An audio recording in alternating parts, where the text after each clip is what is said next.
Steve Gardner does a great job covering baseball for USA Today. He's out and about getting ready for the Braves and the Washington Nationals. How you been, pal? Good, Rich. How are you? I'm doing well. How'd you hit them last night or last week? Were they straight, far? I mean, what'd you do? There were a few of those that were, but the majority of them were bananas off into the rough, and I relied on my playing partners to carry you through. Today. There's nothing wrong with that. All right, well, a couple teams relying on some big bats. We'll get to one of them right now. The Yankees last night, they saw their 6-game winning streak come to an end, 3-2 loss to the Angels. They also turn around, they lose CC Sabathia after 4. You know, his last 4 starts, 4-0, ERA under 1.48, great control, finding the strike zone again, 29 Ks against 6 walks.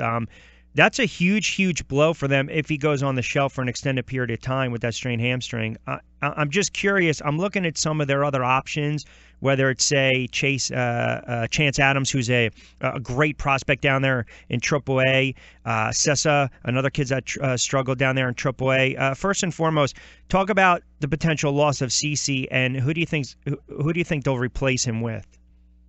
Well, I think it is certainly a big loss for them if he's on the shelf for an extended period of time. I mean, that's the one question that we've been looking at this whole season. Can the Yankees starting rotation hold up and get it to the bullpen, where they're so effective there? Chance Adams is an interesting guy to me, and so far it seems the Yankees have kind of resisted calling him up and wanted to keep him down in the minor leagues. This, if CC's out for an extended period of time, I mean, I think they can make do with the way things are and use some of their guys already on the roster if it's a short-term thing. But if it's a longer-term thing, yeah, Adams might be the guy that they have to turn to. And, the way things are going, the Yankees have been hitting so well that pretty much it's a great situation to come into because you're going to get an awful lot of run support and you only have to go, 5 innings at most. So, yeah, I think that's it'll be an interesting thing to see how long CC is out because he's been, as you said, very, very good for them. I know I'm not saying it gets old bringing up Aaron Judge because of the way he's hitting, but I kind of deem it right now.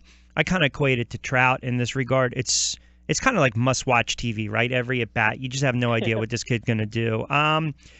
We talked in the beginning of the year about some of the young players and the way Cashman's doing it, and you have to give credit to some of these moves, especially some of the little moves that really are guys not through the farm system, but moves that he's made that I would kind of deem them under the radar moves, but yet they've been some great moves, especially going in to the off season. So it just seems like this is a good time, I think, to give a lot more credit to Brian Cashman because some of these moves that he's made have really panned out. And, look, he's fleeced some guys. I mean, to be honest with you, I think he's got to get some credit this year.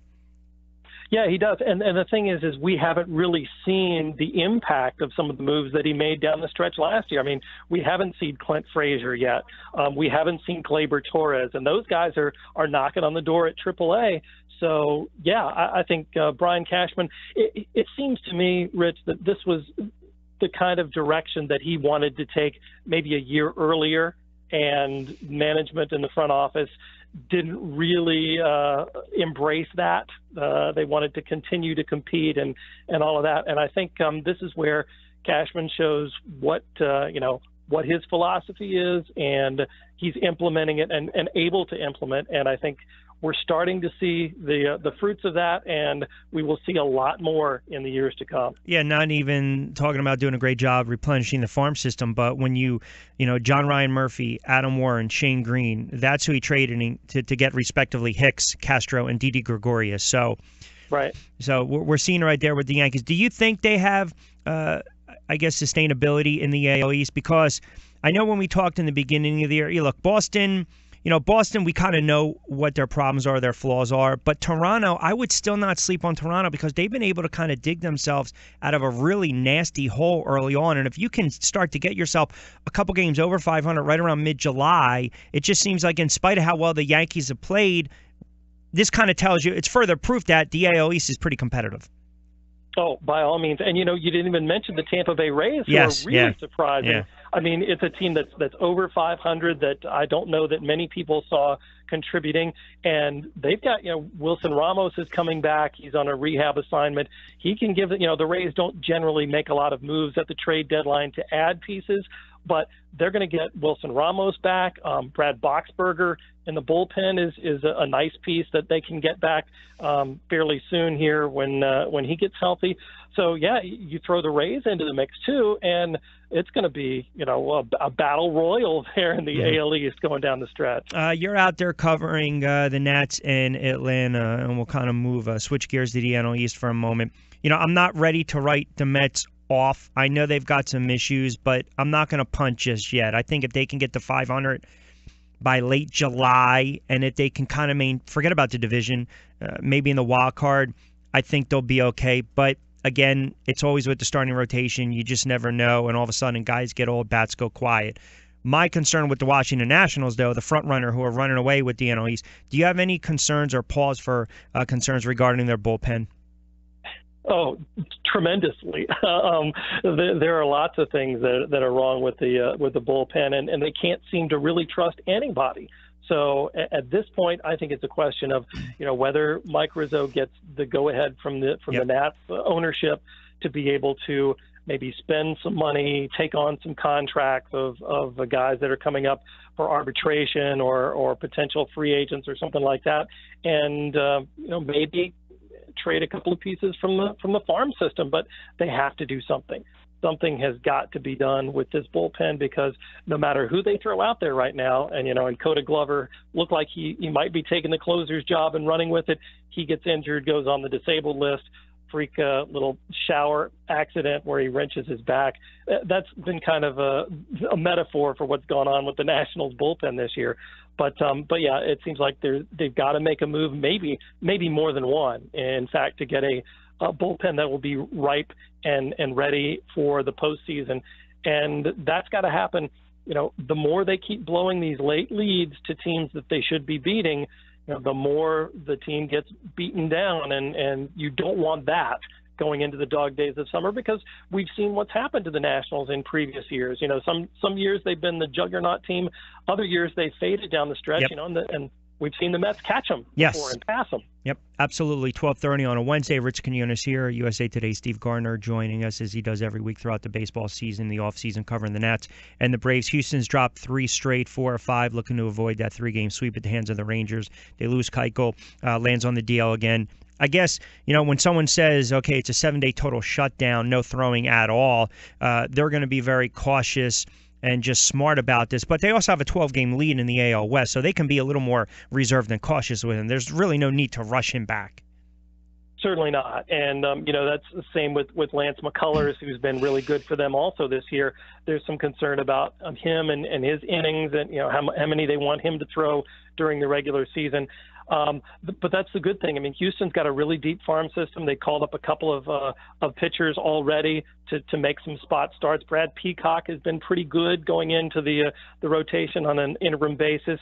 So they have the arms to be able to fill that out. And I think it's not a huge concern for them. Certainly it's all about, kind of like the Nationals, if you can just get everybody in good shape and get ready for the playoffs, and not to look too far down the road, but they're in pretty good shape. And yeah, I think that health is the primary concern for Houston, especially the way they're lapping the field right now in the AL West. Albert Pujols, I hate to say quietly, but to me it looks like it just came off as quietly hit his 600 career home run, and then added another one earlier in the week, 601.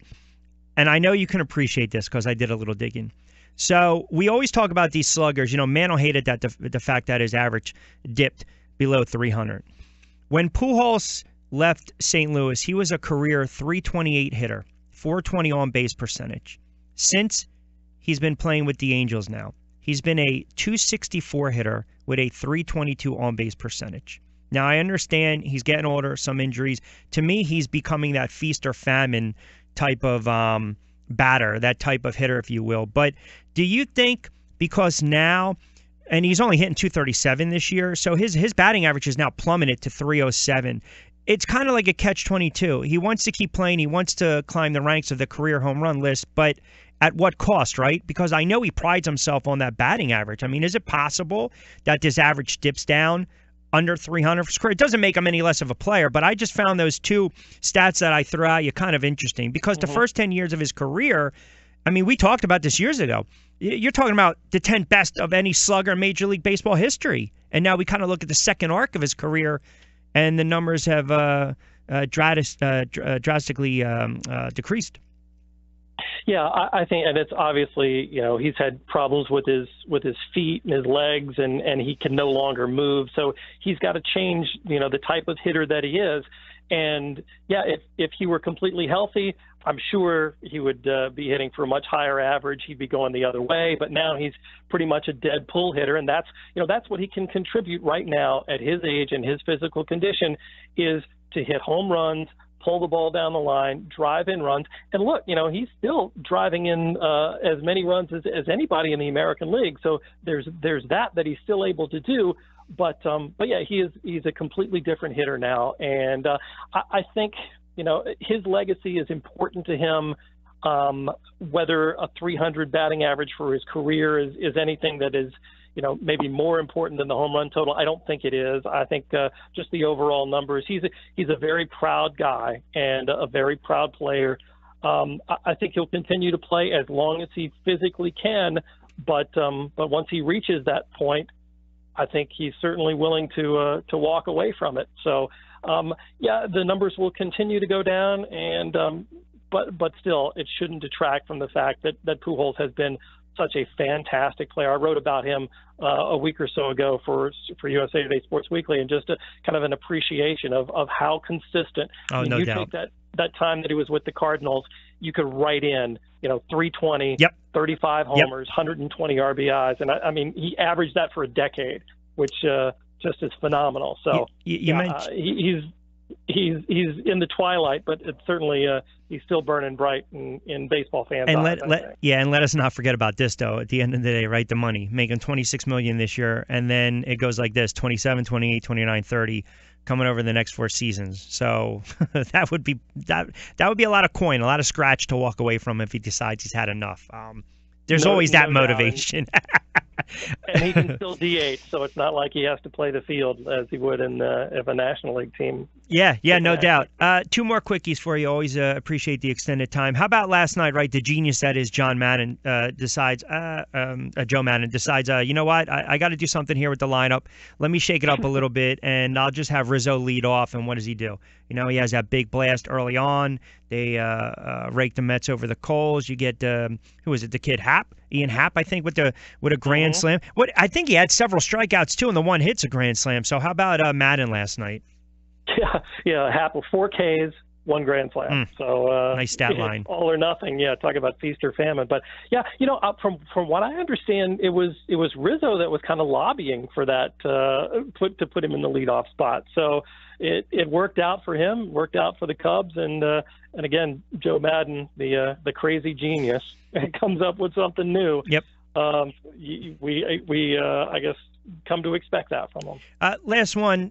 We open with CC, and I was looking again at some of these numbers. You look at CC's apathy in his career, and then you take a guy like Clayton Kershaw, and I started to think, okay, everyone wants to talk about 300-game winners in baseball, 300 games. Who's going to be that the next 300-game winner in baseball? And I know you know this, but I'll just repeat it for the listening audience. So Kershaw is 29 right now. He's 135 and 62.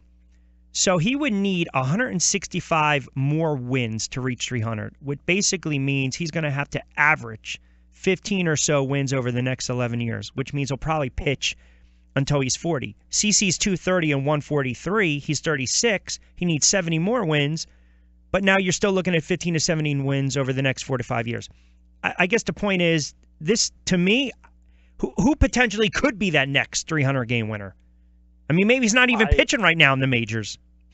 I don't think so. I think you're exactly right. I think just the way that the game has changed to the point where we have, relievers that are specialists. We don't see complete games hardly ever anymore.